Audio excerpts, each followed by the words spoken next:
Hi, everybody. Welcome in. Welcome.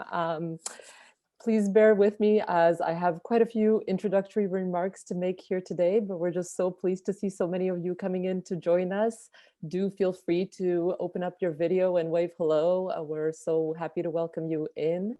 So my name is Anna, and on behalf of Fourth Space, I'll just say a couple of introductory remarks. So good afternoon, everyone. Bonjour, bienvenue, bienvenidos a todos. On behalf of Fourth Space, welcome to the Vernissage and virtual curator tour of Seascape Poetics, which was developed through the Beyond Museum Walls Curatorial Residency Program at the, sorry, it's a mouthful, at the Curating and Public Scholarship Lab, or CaPSL. And today, this event is hosted virtually via Fourth Space, which I'll tell you about in a second. We would like to begin by acknowledging that Concordia University and Fourth Space is located on unceded indigenous lands. The Kanyankahawga Nation is recognized as the custodians of the lands and waters on which we gather. Jojage, Montreal, is historically known as a gathering place for many First Nations. Today, it is home to a diverse population of Indigenous and other peoples. We respect the continued connection with the past, present, and future in our ongoing relationships with Indigenous and other peoples within the Montreal community. While it is not a common practice to do a territorial acknowledgement in the Caribbean because of its complicated and diverse colonial history, we do want to acknowledge the past and continued colonial histories and effects that exist in the region. We also want to acknowledge the deep pain still felt in the region through the effects of enslavement and forced colonial expansion. So thank you for joining us for the first in a series of 3 public events co-hosted by CaPSL and Virtual Fourth Space. For those of you unfamiliar with us, Concordia University's Fourth Space collaborates with our community to make Concordia research, initiatives, or course activities publicly accessible through any manner of interactive experience, such as this one.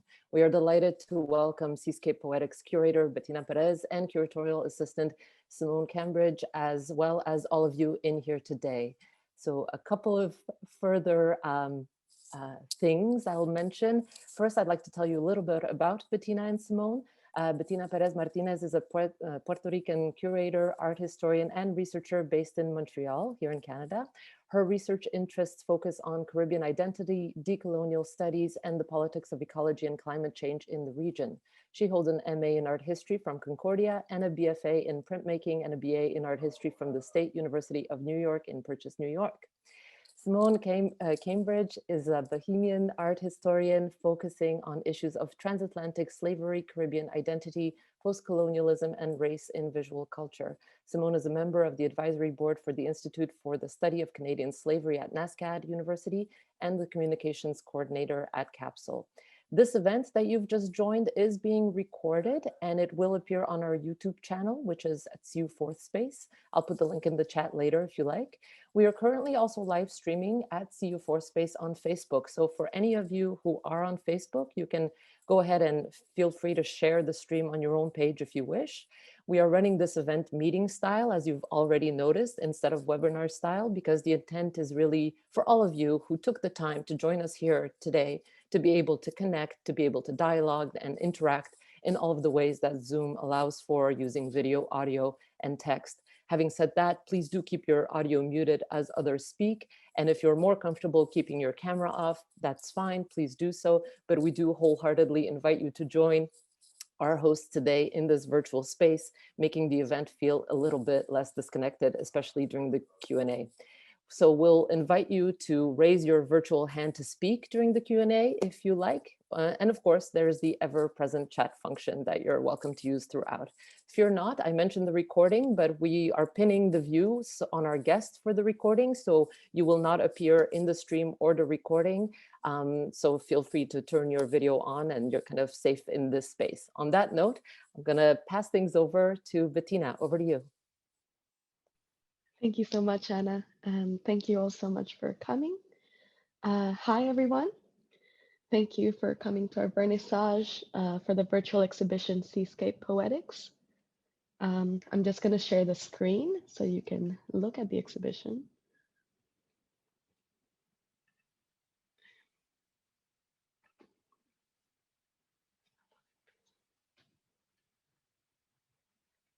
Sorry about that.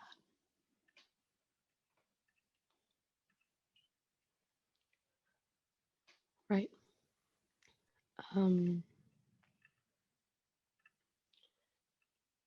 So thank you so much for coming to our Vernissage for the virtual exhibition of Seascape Poetics. My name is Bettina Pérez Martínez, curator for the exhibition, and joining me is Simone Cambridge, assistant curator to the exhibition. We want to thank the Fourth Space at Concordia for hosting our exhibition and for offering technical support for this event. We would also like to thank World Creation Network for their 3D renders and web development for our online exhibition. We want to start off by introducing and explaining the song you just heard before our program started. As many of you pointed out, it's Haya by Macha Colón y Los Okapi. Macha Colón is the stage name for Puerto Rican filmmaker Gisela Rosario Ramos, and a character inspired by the legendary drag queen, Divine. And this song is about radical self-acceptance, showing love and compassion towards each other despite socio-political adversities. What does Haya mean? As explained by Rosario Ramos, it is the feeling of confidence and self-acceptance. Haya symbolizes a form of radical self-love that overcomes societal barriers of race, class, gender, and allows you to feel completely comfortable and in tune with yourself. It provides a sense of happiness despite the systematic difficulties and the struggles many experience in the Caribbean. We think it is important to present this song before beginning our events and our podcast as a way of highlighting a sense of radical joy that persists in the Caribbean, despite the difficult and painful histories and themes we explore throughout this exhibition. So, Seascape Poetics is developed as part of a curatorial residency program created by the Beyond Museum Walls Collective, which is part of Concordia University's Curating and Public Scholarship Lab. This is a 10-month curatorial residency where I had the opportunity to work with an amazing group of curators, educators, and historians to develop an exhibition and its public programming. The original proposal I presented to Beyond Museum Walls back in late 2019 was to recreate an in-person installation of exhibited artist Lionel Cruet's Between Us Two, an installation that would create a glitched and digitalized Caribbean shoreline in the fourth space. This proposal was deeply based on my master's degree research about how two Puerto Rican artists, Frances Gallardo and Lionel Cruet, explored the themes of climate change, ecology, and colonialism in Puerto Rico. Unfortunately, as we all know, the coronavirus pandemic took hold of our lives in the beginning of 2020, which led to a dramatic shift for our exhibition. Throughout the beginning of our residency, we conducted a series of reading groups led by Simone Cambridge and myself to further acclimate and inform our research team about themes related to the exhibition, such as colonialism and tourism, Caribbean archipelagic identity, and climate change and ecological exploitation in the Caribbean. A principal focus of this exhibition was to explore these themes through an approach that dismantles the fragmented colonial and linguistic divisions that are often imposed upon the region. We wanted to highlight a submerged archipelagic connection that exists among the whole Caribbean, one that acknowledges the nuances and differences of histories in the region, but also recognizes the similarities and affinities we hold through sharing the same landscape and seascape, as well as sharing similar consequences of colonization and its indirect evolution to tourism. This submerged connectivity is influenced by the work of curator Tatiana Flores for the exhibition Relational Undercurrents and the work of Macarena Gomez Parris. The title Seascape Poetics combines two theories that became seminal in the new path forward for this exhibition. We adapted seascape from the term tidalectics developed by Barbadian poet Kamau Brathwaite, which originates from the term dialectical or dialectic. Dialectical thinking has values for histories that have been largely overlooked by researchers and educators. Brathwaite then extends this idea to oceanic thinking by placing in center the tides as an allusion to the rhythmic fluidity of water in relation to Caribbean identity. Adapted into a cultural studies field by environmental scholar Elizabeth Dolori, it is defined as, quote, tidalectics is concerned with the fluidity of water as a shifting side of history, invoking the rupture of modernity created by transoceanic migration and transplantation, and imagining a regional relationship beyond the bifurcations of colonial, linguistic, and national boundaries, end quote. The term poetics then looks back to theories developed by Martinician poet and theorist Edouard Glissant in his seminal text, Poetics of Relation. Glissant's concept of poetics of relation is defined as a form of rhizomatic thinking where every identity is extended through the relationship with the other. Glissant extends the notion of poetics of relation to a more eco-critical perspective by using the term poetics of landscape, where Glissant focuses on the relationship Caribbean communities have with their landscape. In particular, the exhibition was inspired by the idea that, quote, the individual, the community, and the land are inextricable in the process of creating history. Landscape is a character in this process. Its deepest meanings need to be understood, end quote. And finally, another concept that is important for us to expand upon, and we kept very aware throughout the development of this exhibition, is the concept of tropicalization developed by art historian Krista Thompson. The idea of tropicalization is a trope often recreated by tourism practices that date back to the 1800s, where, through complex visual systems, islands are presented purely for tourist consumption. This practice often reduces individual identity across island nations to a capitalist commodification that promotes damaging stereotypes to the local population. These tropes of tropicalization are often used in advertisement, souvenirs, and other forms of media and consumption aimed at North American and Europeans. We kept this idea in mind throughout the whole web development process as a way to avoid falling into these tropes and to actively contest against them through the artwork selected and the curatorial decisions for this exhibition. As the situation regarding COVID-19 worsened in Montreal, the exhibition then shifted from being an in-person to a hybrid model to a completely digital model. Throughout this process, we went through various options, but landed on hiring a web development team to recreate a cove with an interior space on an imagined landscape in Seascape. While I admit it was rather discouraging to have an exhibition you had been thinking about for quite some time shift from in-person to fully online, there were some beneficial aspects to this. Having an online and digital exhibition allowed us to explore the exercise of digital placemaking and what it means, especially as Caribbean curators in the diaspora. Throughout the process, we have been able to collaborate in the same capacity with a diverse group of artists, theorists, curators, and researchers from all over North America and the Caribbean. We have also been able to draw audiences from all over the Caribbean, North America, and hopefully more locations through holding our exhibition and public programming fully online. Finally, the ability to create an exhibition that focuses on digital placemaking allows us to reimagine how artwork can be presented without the constraints of reality. And it allows us to fully curate the natural environment where the exhibition takes place and to converge and to have artists converge from both the Caribbean and its diaspora, which are separated by borders or bodies of water in the same place and have their work converse with one another. I want to deeply thank all of you for taking time out of your schedules and coming to this exhibition, despite how exhausted we all are from staring at our screens constantly throughout the pandemic. Now I will ask Simone to help us through the navigational process for Seascape Poetics. Thank you. Hi everyone, I'm Simone, the curatorial assistant of Seascape Poetics, and here is the navigation page. This page explains the icons that appear when moving through the exhibition, including the menu, 360 controls, arrows, and other buttons. So we're going to start by showing you the controls on an artist page.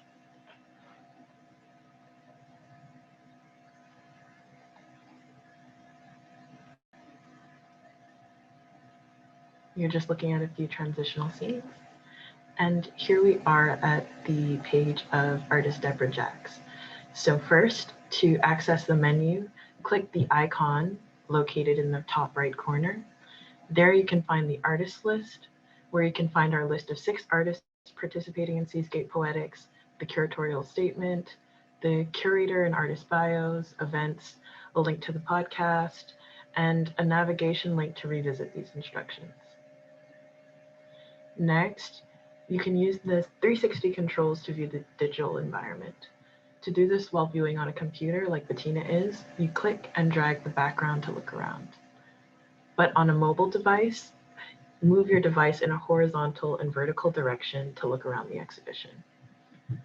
To move through the exhibition to look at other artists, you can also click the arrows in the bottom corners of the website.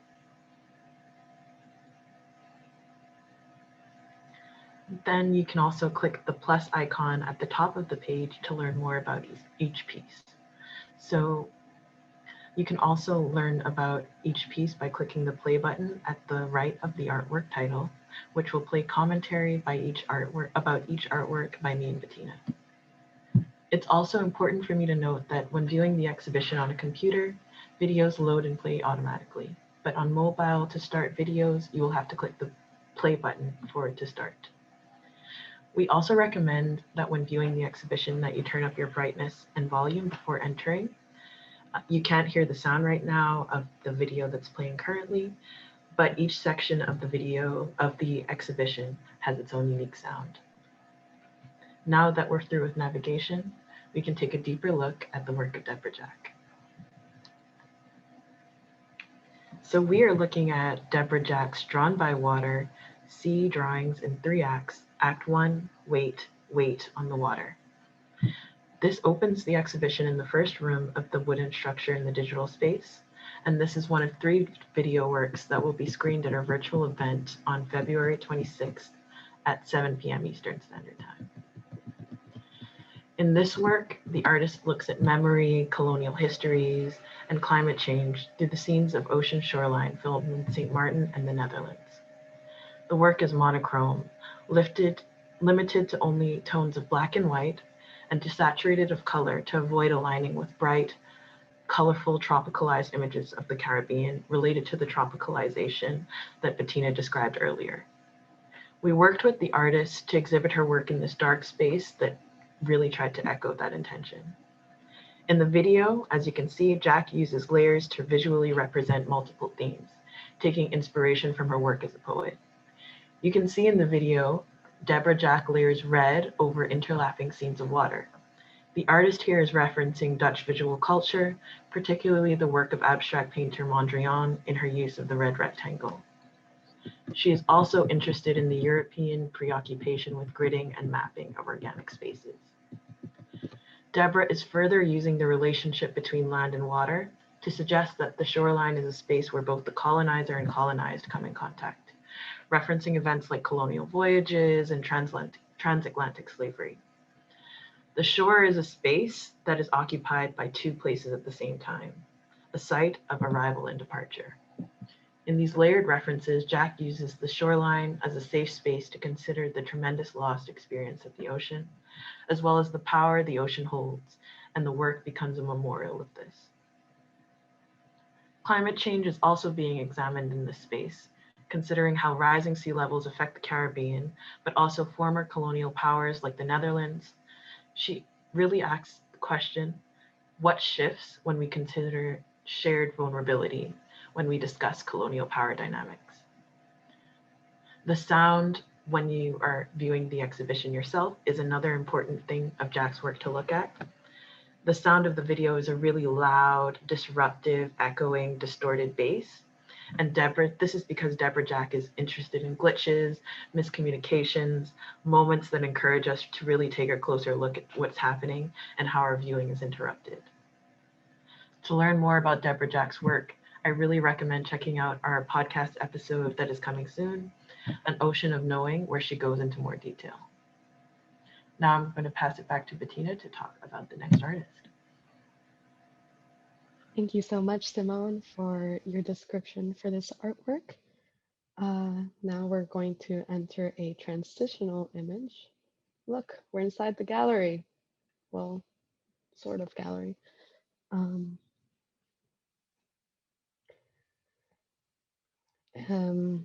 So now we move on to the work of Labadie, a video work from 2017 by Dominican United Statesian artist Joiri Minaya that explores the legacies of colonialism through the contemporary practices of tourism in Labadie, Haiti, where a section of land is leased to Royal Caribbean cruises until 2050.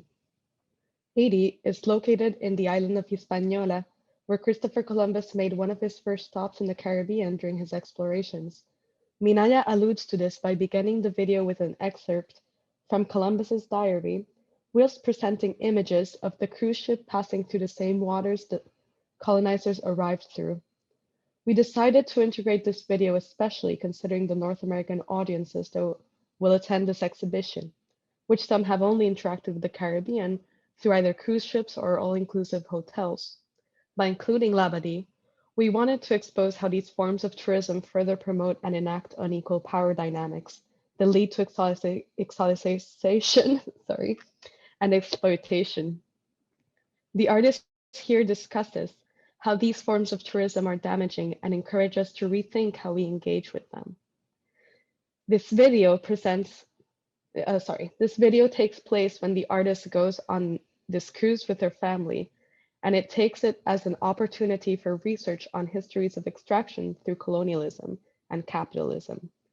In all the places that she went to with her family, Labadee was the only place that was fenced in. This cruise stop was reduced to a day at the beach, completely disengaging with any local business, persons, or histories. Locals are not allowed to enter the fenced-off area unless they are there to serve or to entertain their tourists.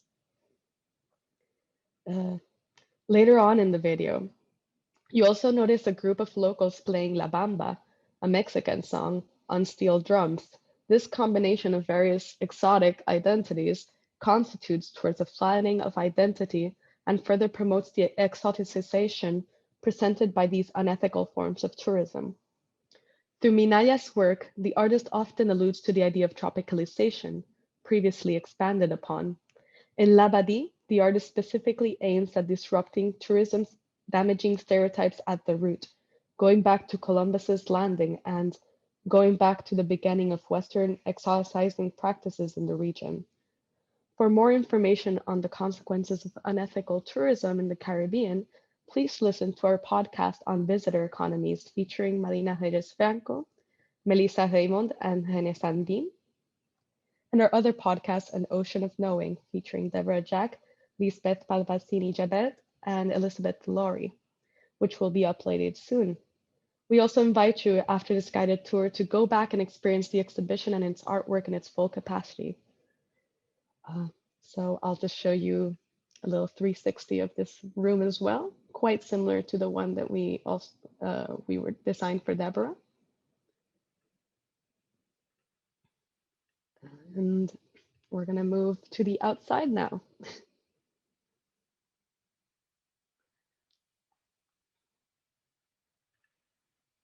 So right now we're in the porch of the indoor exhibition space. So this exhibition is set in a cove in a fictional location in the Caribbean where a single wooden house sits. Throughout this exhibition, we were in direct contact with the artists, asking what their needs were in order to present their artworks digitally. This structure came to be as Minaya and Jack requested a need for a dark space to view their video works. This wooden structure was selected as it is reminiscent of homes used in the mountainous regions in Puerto Rico.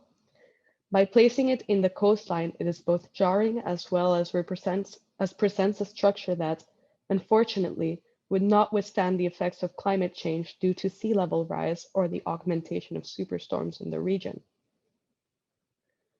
We drew on the artworks to combine various ecosystems pertaining to different islands in the Caribbean, not as a way of flattening the diversity between these islands, but as a practice of digital placemaking that highlights the archipelagic connections in the region. This combination of ecosystems, such as mangroves, dunes, rock formations, and the interaction between the coast and the ocean, serves as a way of highlighting the importance of recognizing the interdependence between human and non-human environments. The exhibition is set at dawn and, as previously mentioned, combines converging ecosystems, or what are called ecotones. This decision was taken to expand upon the liminal nature of this exhibition, an intentional decision to highlight the complex, converging, and hybrid identities that exists throughout the Caribbean as a result of its complicated and painful histories of migration and colonization. Including a shoreline had always been an important element for this exhibition, since its initial conception of presenting Lionel Cruet's Between Us. I want to hold space for the convergence and encounters the shoreline presents both ecologically, but as a marker. The shoreline also holds in tension the submerged and terrestrial bodies that inhabit this earth, where we, as humans, often forget of the submerged forms of life that exist, both literally and figuratively. These forms of encounters and departures are essential to Caribbean identity, as it holds in relation both our hybrid and plural identities, but also points to the tensions and convergences within the history of the archipelago. Adding to its complex nature, the ocean also presents itself as a site of healing, comfort, and joy, especially for those who grew near it. As previously mentioned, this exhibition became an exercise in world making. This allowed us to reimagine how an exhibition should look like and gave us the potential of exploring different ways of presenting these artworks that would otherwise be impossible in real life. This exercise also functions as a way of connecting the Caribbean and its diaspora in the same location. No matter where you're located, you could be in New York, Puerto Rico, Bahamas, Canada. We are all experiencing the exhibition and its programming in the same way. So I'm just going to show you a little 360 view of the land and the house.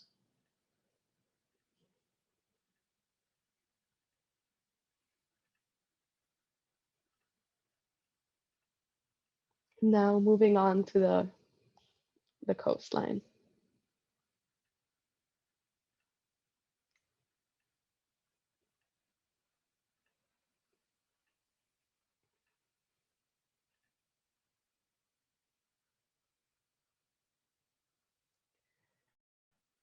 So right now, I'm going to re-emphasize how if you click here, you get more information on the artworks. We're currently seeing Lionel Cruet's Flood Aftermath and Other Hurricane Stories, 4 and 5 from 2020. Here is the play button where you can access the curator commentary for this piece. Here's the navigation button. And here are the arrows to move to previous scenes or forward in the right arrow. So, Flood Aftermath and Other Hurricane Stories is part of a larger series created by Puerto Rican artist Lionel Cruet that explores the acceleration of climate change, geopolitics, and how both can endanger people living in the Caribbean. This series was started in 2015, but was continued in 2020 after the artwork took on a different meaning following the passing of Hurricane Maria in September 2017.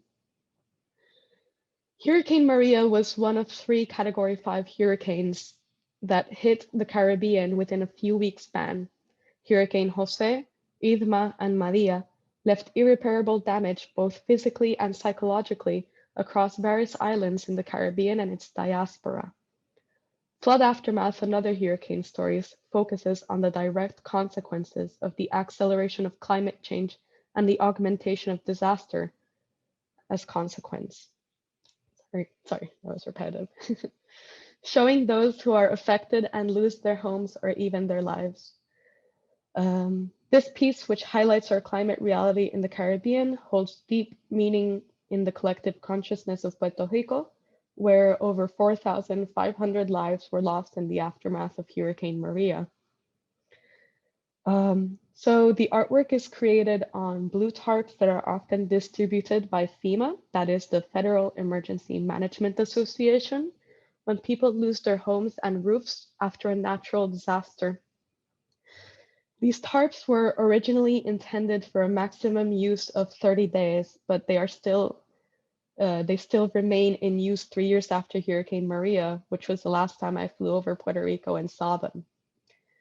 The symbolism of these tarps took on additional meaning in the aftermath of the hurricane, becoming a part of the new disastrous landscape. The use of the material itself represents a product of a hurricane, quite literally becoming the aftermath. Cruet uses this as a return to and a commemoration for the event. It is also interesting to point out how the tarps gain a different life when placed within the gallery. The object is treated then as artwork and gains another contextual meaning behind it. This then adds a more charged symbolism to the object. Finally, the third point of Lionel Cruet's practice I would like to expand upon, and one that is no exception in flood aftermath and other hurricane stories, is how Cruet alludes to geopolitical implications and meanings behind his work. This work is done within a Puerto Rican context, an island that holds an unequal colonial power relationship with the United States following the Spanish-American War of 1898. The island then became a consolation prize when the US was really after Cuba, we all know. Since the war, Puerto Rico had a military government controlled by the United States. During this time period, there were several instances of abuse and massacres against the population of the island. Since 1952, the island counts with a free but associated political status with the United States, one that holds so much ambiguity that it basically translates to Puerto Rico is part of the United States, but only when it's convenient to the United States.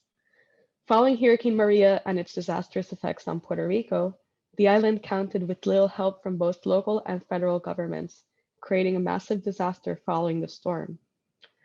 So just going to show you the surrounding area for Lionel's piece.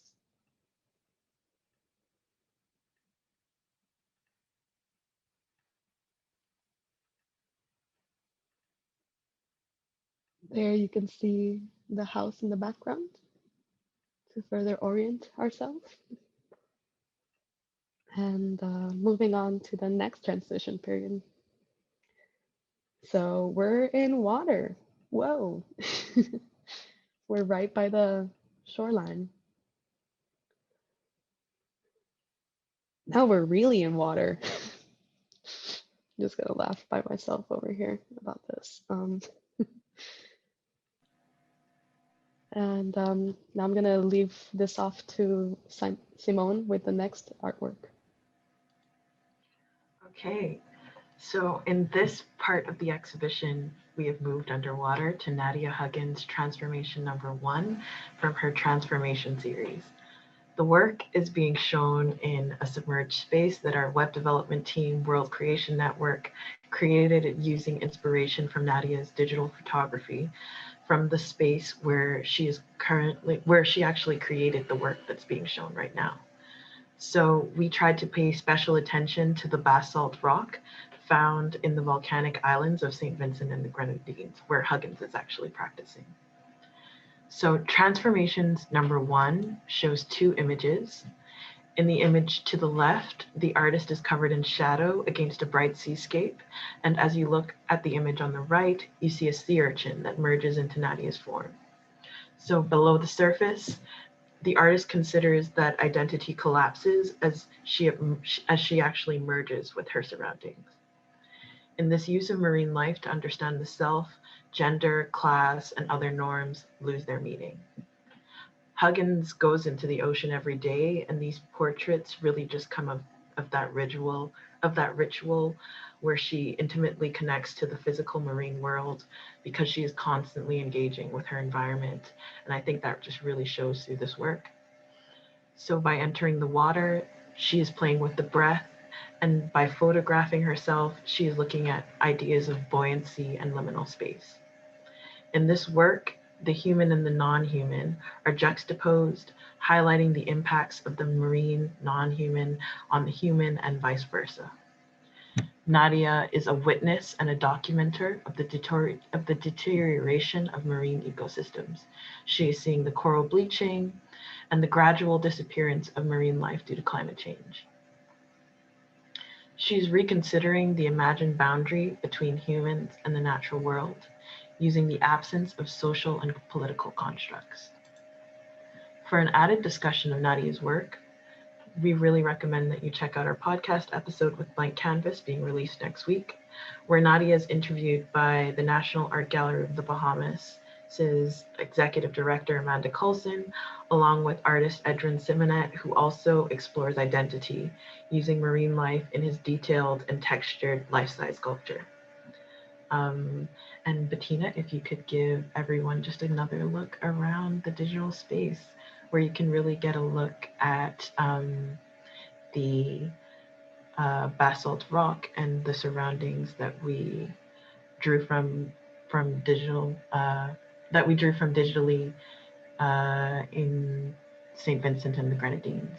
So the podcast is called Seascape Poetics and Blank Canvas. I just saw a quick question there.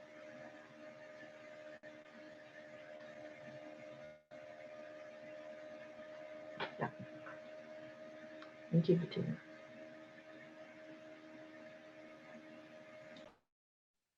Thank you, Simone. Thank you for that description of Nadia Huggins' work. So now we're going to, wow, we're outside the water now. Stop holding your breath, everyone. Huh.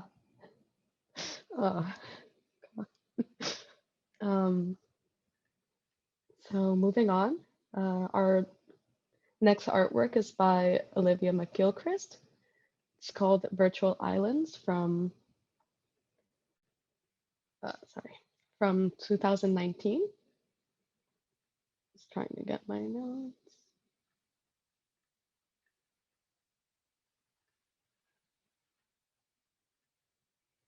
All right, so originally this piece is created for virtual reality, but it was adapted to video for the purpose of this exhibition.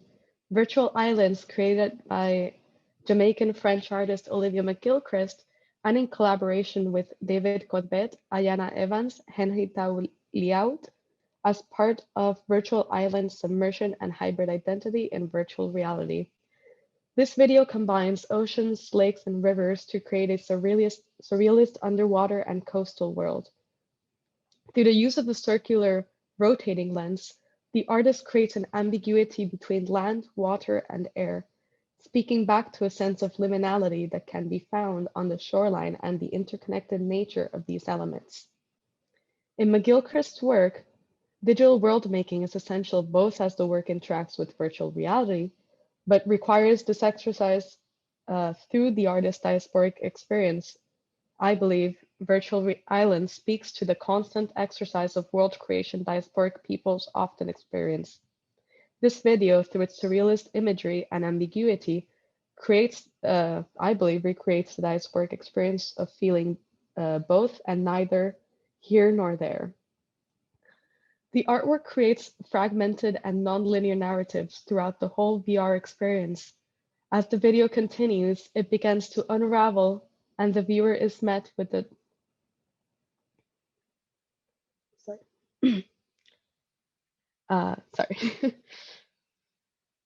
go back. The artwork creates fragmented and non-linear narratives throughout the whole VR experience.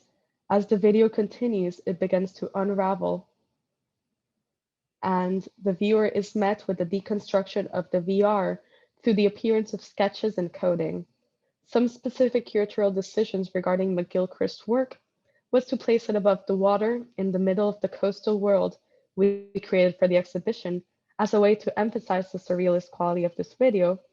Another reasoning to place it in the middle of the cove was to create a sense of walking with the video. This decision was a conscious allusion to Edward Glissant's story of the walker on the beach, as the McGilchrist presents people walking back and forth on a coast.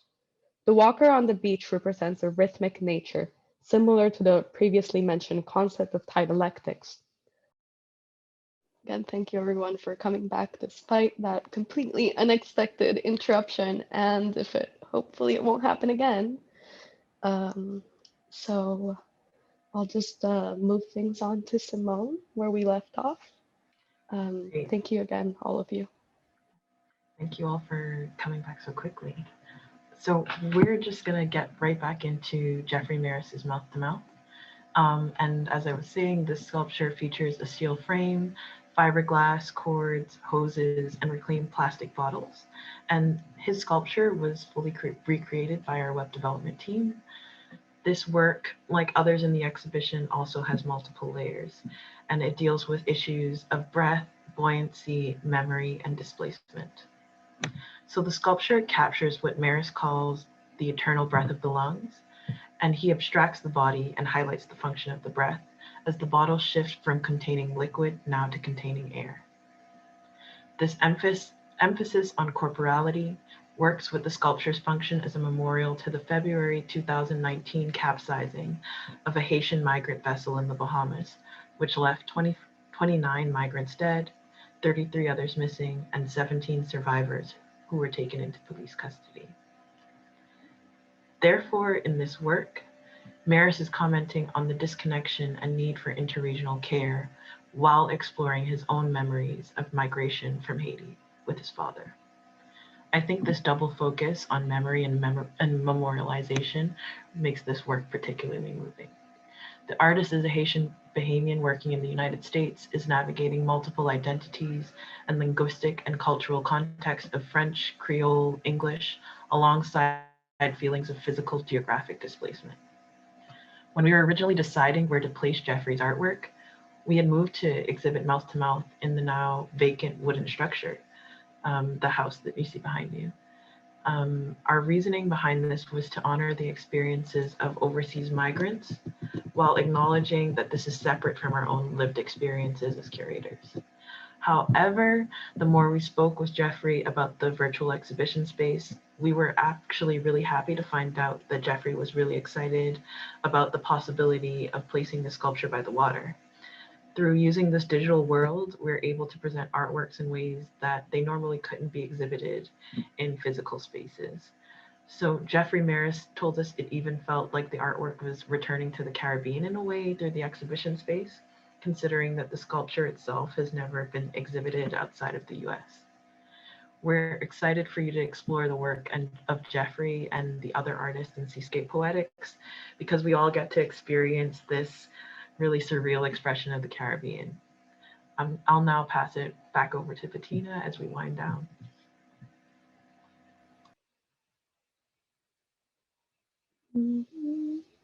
No.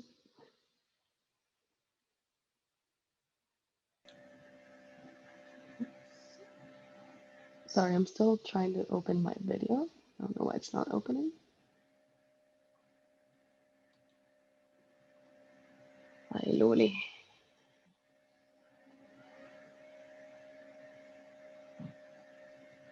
That's strange, Bettina. We see you. There you are. There. Hello. So, thank you so much, Simone, for providing the context for the work by Jeffrey Meris.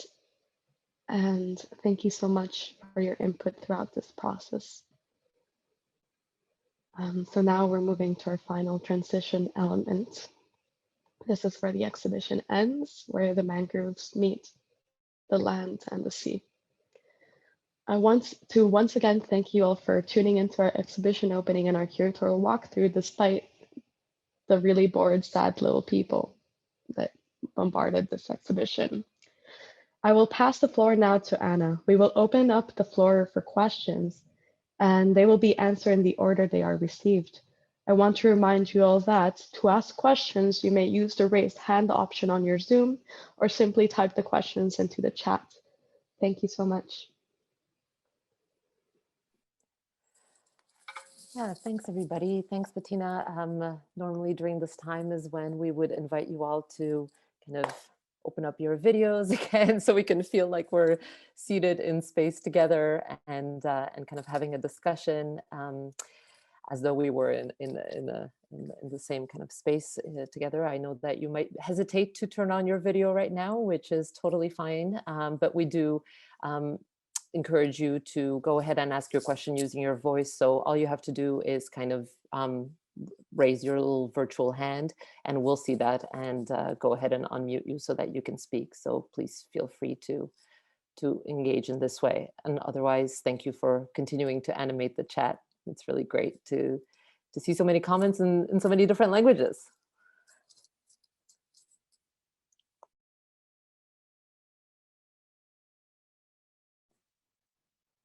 Okay, we have a hand from Erica.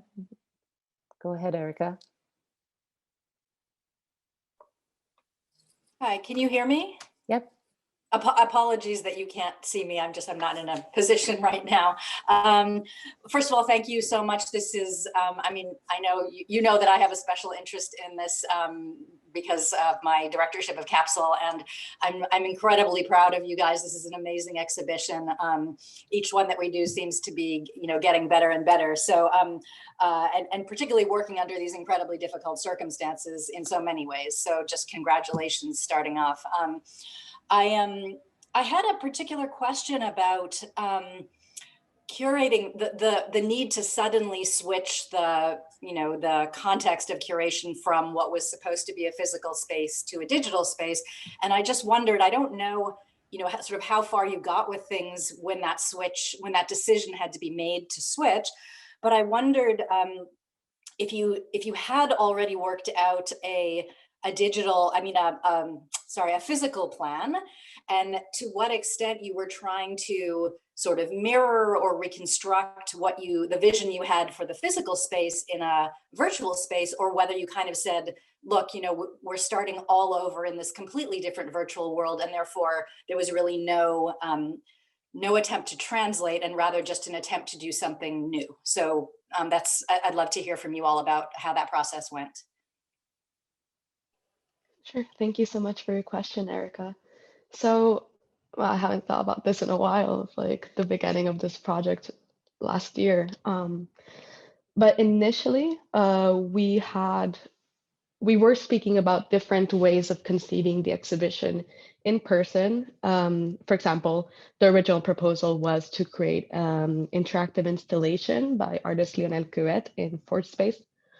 Then as I met the group of Beyond Museum Walls, we decided to make a more expansive Caribbean exhibition.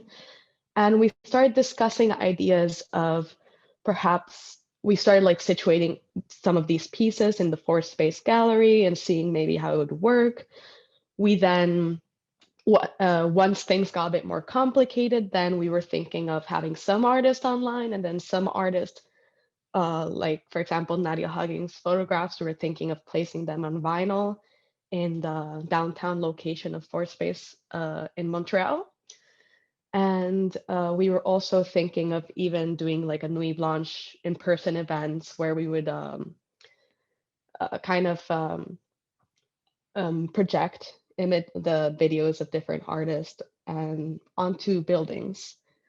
So those were some of the ideas that we had to do in person. I mean, I guess well, the situation in Montreal was pretty dire in the beginning of COVID.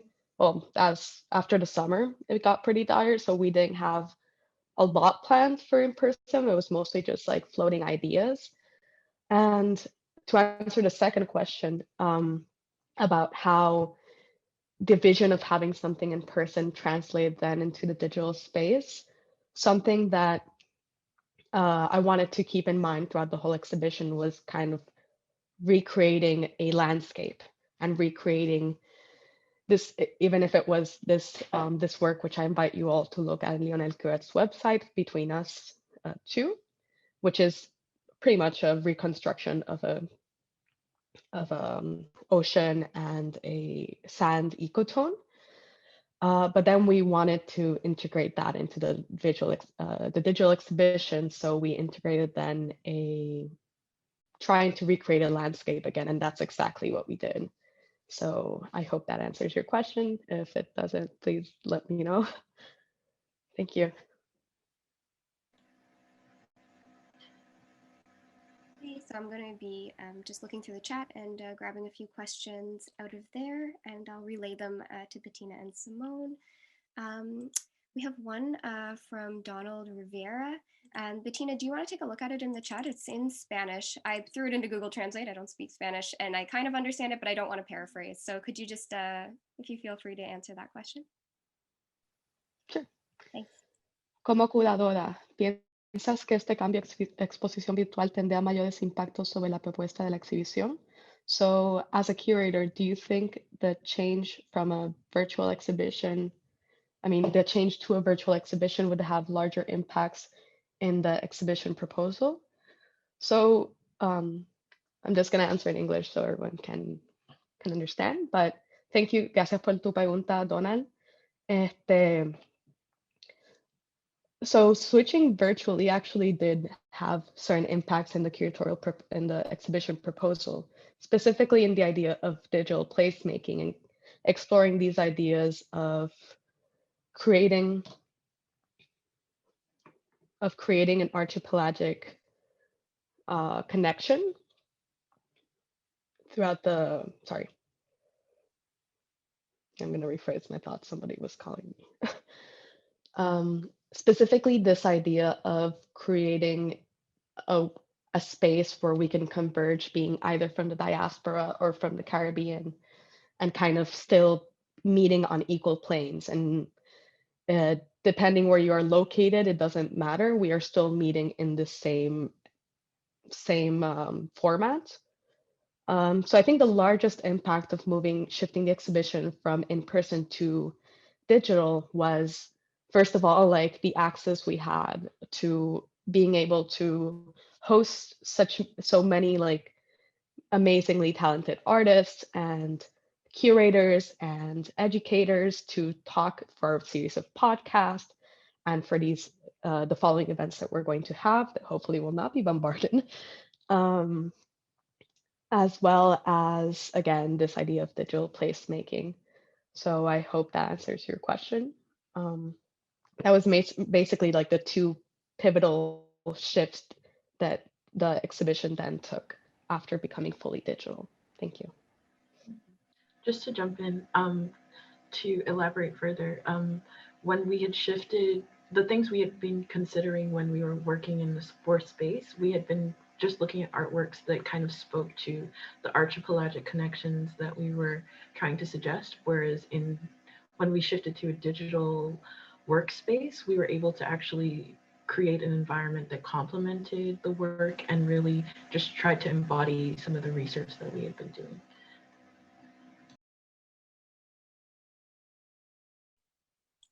Thanks, both of you. So we have another question coming in with a raised hand, Camille Bacon. If you would like to just unmute yourself, and if you want to put your video on, feel free to ask your question.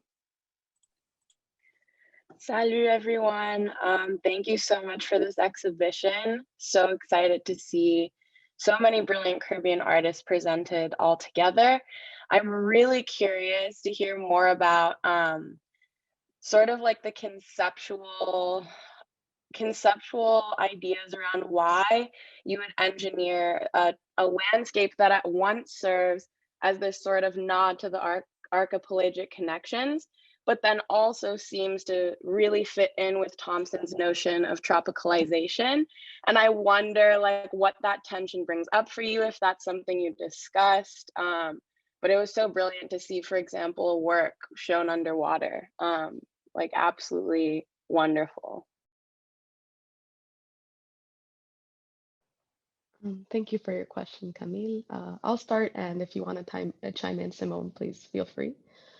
That was something that was, because I understand what you mean about Krista Thompson's idea of tropicalization, especially using like this cove imagery with like the beach. It's very much used in ideas of tourism consumption in imagery that often is damaging to the Caribbean experience. It is treacherous waters and it is a difficult exercise. We tried our hardest to not fall into these tropes, but of course there are some things that might point to this idea of tropicalization. It's definitely not our intention. And I think in a way, throughout this whole exhibition process, we were constantly negotiating, holding ideas in tension and just things that may appear in tension with each other, but can hold the same space. But yeah, if you want to expand more upon that, Simone. Sure. Yeah, just to reiterate what Bettina had said, we thought about tropicalization, I think, from the moment we started researching for this exhibition. And this tension is something that we definitely tried to work against.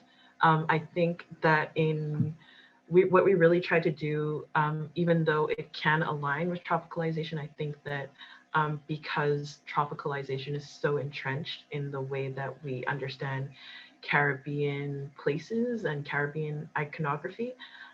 It's really hard to remove yourself from it, but we try to really lean into this surrealist understanding of a tropicalized space and sort of like reclaim the just the way that it could be perceived. Like, for example, in Jeffrey's work, I think that we really leaned into the more surrealist aspect where he talked about how he had never been able to exhibit that work in the Caribbean before, or how that work feasibly wouldn't be able to be shown on a beach in real life. Otherwise, I mean, there are just so many issues like corrosion and just it being there for a period of time. And so we tried to really make the exhibition itself otherworldly in the sense that it isn't something that that can be recreated. And I think that is how we largely address the tension.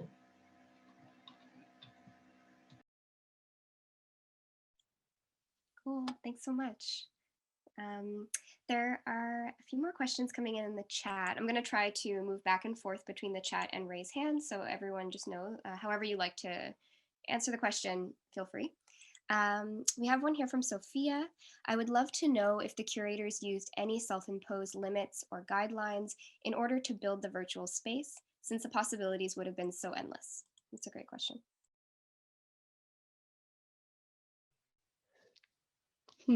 Yeah, that's a good question, Sophia. Thank you. I guess I will be completely transparent and mention that I do not have much notion of like the capacities of web development. And we did work like very much so with a group of web developers. They kind of informed us of what we could, I mean, what was in their capacity of doing and what wasn't. I guess like it started mostly in the first iterations of when we realized the exhibition was going to be completely digital. It kind of just started as sketches, and it was just like sketches of very specific locations in the, at least I began doing the sketches and very specific parts of where I'm from in Puerto Rico that reminded me, that I think has sentimental value within me, and kind of trying to not fully recreate that, but kind of put it as like the base of like what the coastline would look like. And then we later on, throughout our discussion with artists, started discussing about the different geological structures or different plants that might allude to their work or might complement their work, such as Nadia Huggins is a perfect example, where we tried to recreate as much as we could where her artwork, where she takes her photographs in St. Vincent the Grenadines. And through this exercise of digital placemaking, we tried to combine different elements from the Caribbean, and not in a way to like kind of say like, oh, all these islands are the same, like not at all, mostly as a way of trying to create a place that unifies many islands within itself, kind of this imagined, as Simone mentioned, surrealist landscape that we can add these ecological elements. And especially because of how heavily this exhibition is influenced by ecological impacts and climate change, we paid close attention to each structure each natural element and the structure that we placed in this exhibition. Thank you for your question. I hope that answered that.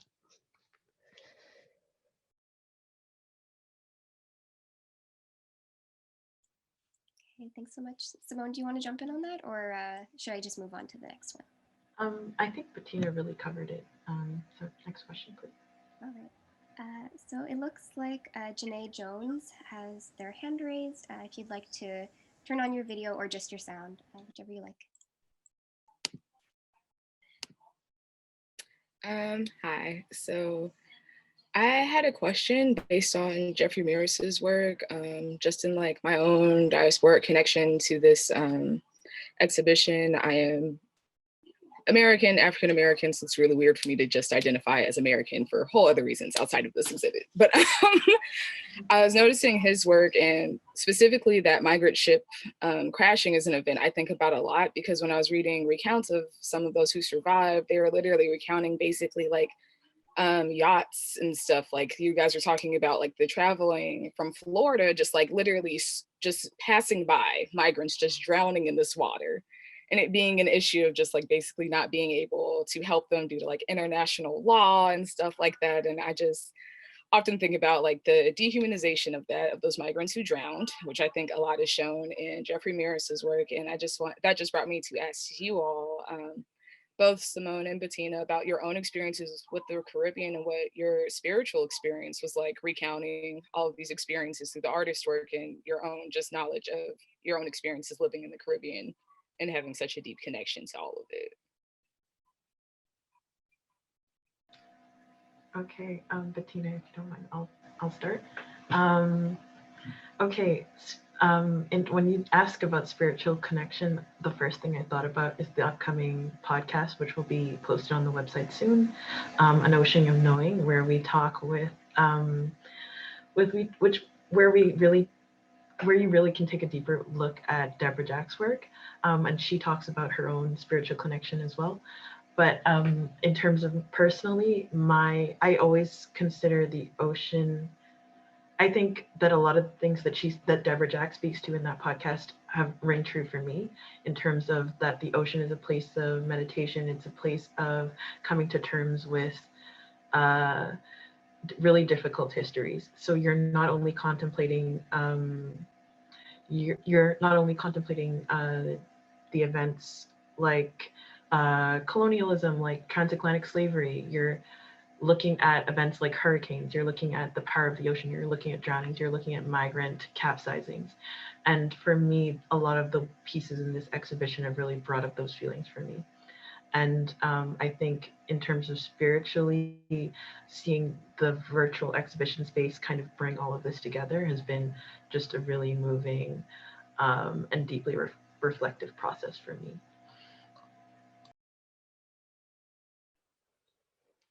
Yeah, I guess I hadn't thought about this word. There's a lot to unpack here about like many feelings involved with this exhibition, especially with the fact that because of COVID, people in Canada cannot travel there, and I don't know when's the next time I will be able to go to the Caribbean and see my family. So it was and again, these painful histories, especially with enslavement and capsizing of migrants, they're not in my experience. And as a white Puerto Rican, I cannot speak to these experiences, but I really through this exhibition, I really wanted artists to put forward their experiences. And like Jeffrey Meris's piece is extremely moving, and speaking to the artists about it is also very, very impacting. Hopefully you can tune in to our next event where he will be present. But again, going back to the spiritual, not very spiritual person, to be frank, but in a more, I guess, more feeling orientated way, it was sometimes a bit hard to do this exhibition just because of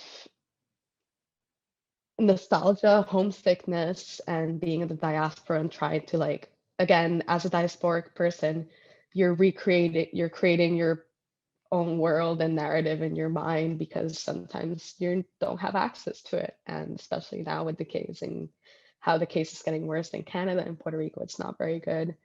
It's a bit, I guess it's good that at least I can visit this exhibition and we made this space as a way of connection to home. But there were times where it was quite rough to make this. And like also with painful, well, I guess I'm speaking more of a personal immediate experience, but there's also a lot of like complex emotions when you're reading about very violent histories in this region and kind of seeing how these colonial narratives transfer to this day and still exist in many islands still. But thank you for that question, Janae. That was a very good question. It's very kind of got to the heart.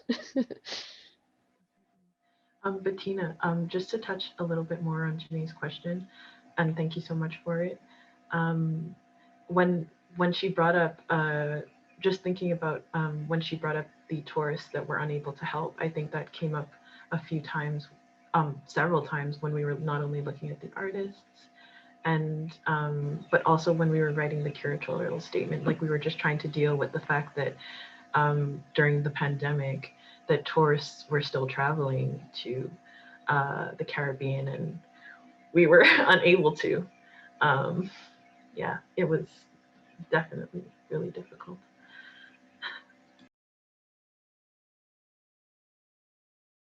Yeah, thank you so much for that question, Janae. That was really great. We have another hand raised. Shelly, do you want to turn on your audio and your video, or just your audio? Yeah, hi. My audio's on. For some reason, my video is disabled. It says the host has disabled it, so I apologize. Otherwise, I would turn it on. Thank you for this very moving exhibition tour. I've really learned a lot and enjoyed it. Shelly, you could start your video now. Okay. Thank you. Just a very quick question. I'm just curious, like the exhibition is notably non-urban, and and so in some ways, you know, there's a risk of losing sight of that part of the Caribbean world, and it's kind of a part of it. It's like people, I think, especially in a kind of a touristic North American imagination, the Caribbean is not urban, and so I'm just curious if there was any art that was on the radar that you kind of, you know, considered, or even if this question came up. I mean, obviously you were you know, located first and foremost at the shoreline and near the ocean. But anyway, I'm just curious if this was an issue that you might have had to grapple with, or that's all.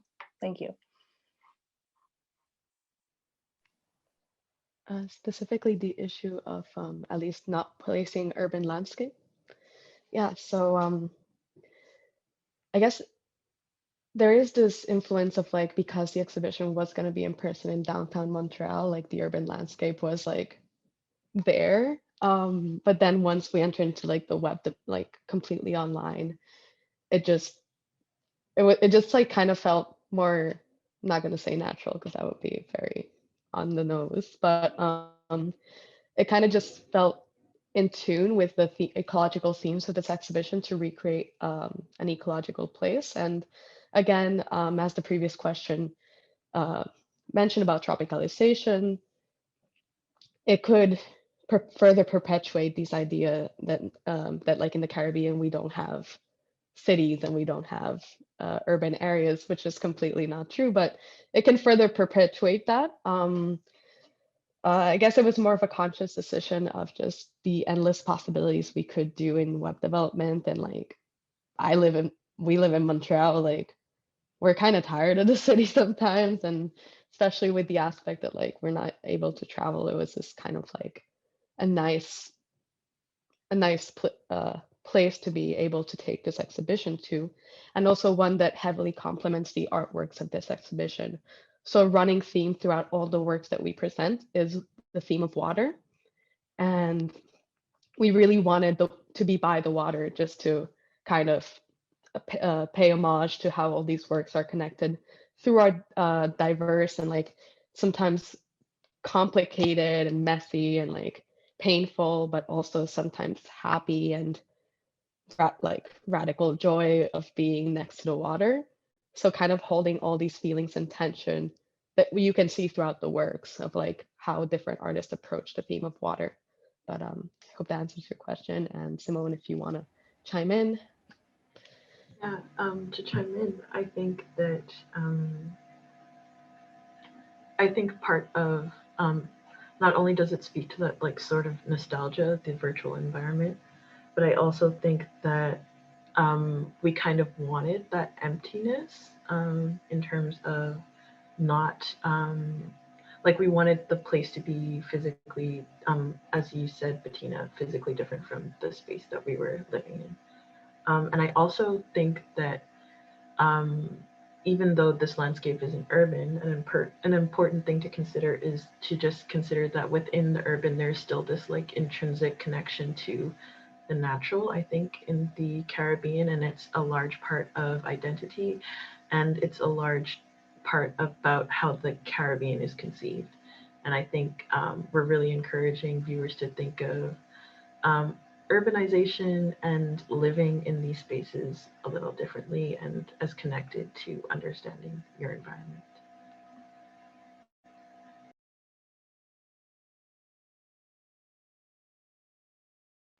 And thank you for your question, Shelley. Yeah, thank you so much, Shelley, for your question. All right, so I think we are going to wrap up now. We're at 1:30, and so the event was going to go until now. But so I'm going to pass things off to Bettina, and then she'll pass things off to Anna. But thanks so much for everyone for coming to this. We really appreciate having you here. Thank you so much, Alex, and thank you all for your questions.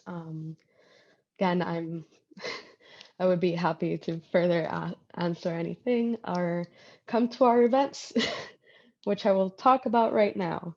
Okay. So I just want to make note that we will be having public programming events every Friday throughout February. They are then one next week, next Friday, the 19th at midday, we will be having a panel discussion with curator Natalia Vieda Salgado and exhibiting artist Jeffrey Meris, Lionel Cruet, and Joiri Minaya, where they will talk about Caribbean identity and diaspora. And then on the following week, on the 26th at 7 p.m. Eastern Standard Time, that's all these times, we will be having a public screening with a Q&A, a public screening followed by a Q&A featuring Joiri Minaya, Deborah Jack, and Olivia Mc Gilchrist. I also invite you all to go back to the exhibition and experience it without bombarding. My heart's a little bit still racing because of that.